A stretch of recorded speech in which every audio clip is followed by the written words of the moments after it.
Hi everyone, it's Sunday, December 4th, time for another HideNet Week in Review. I'm Vera Dordick.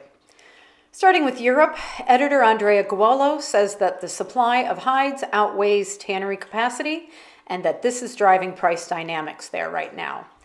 In the UK and Ireland, slaughter is also rising, but prices are soft, but they are generally steady.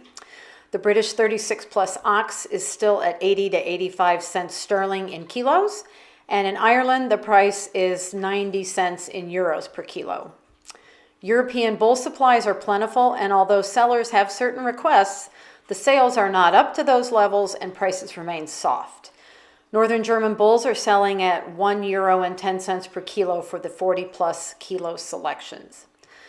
Looking at European cows, Andrea says sales were slow this week and buyers were looking for discounts. When it comes to the veal sector, nothing has changed and prices remain very firm.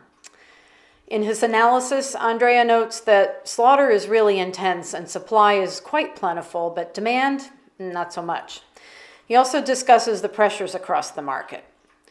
Turning to the U.S., this is the week that saw the end of the steady market.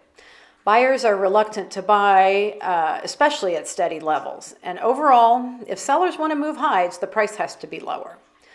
Looking at heavy Texas steers, trading prices were lower and sales were at $25 for 62-64 pound selection. But by the end of the week, we were also hearing rumors of sales dollars lower, so stay tuned for next week's report. Cow prices remain relatively steady, although dairy cows were down $1 this week. Looking at combined export sales for the week ending November 24th, they were lower at 545,200. Combined shipments were decent at 591,100.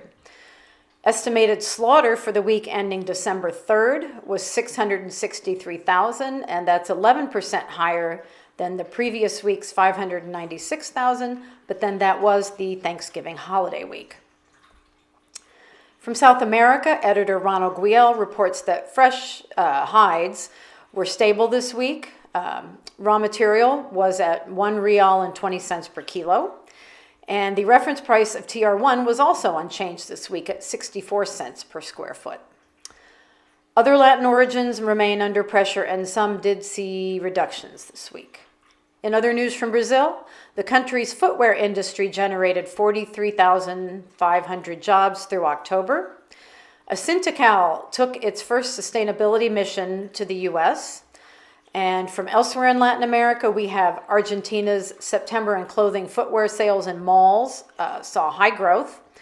Chile's manufacturing production stumbled again in October, while in Mexico, fashion exports have grown in 22, but so have imports. And finally, Uruguay's bovine herd is smaller than expected at this point in 2022.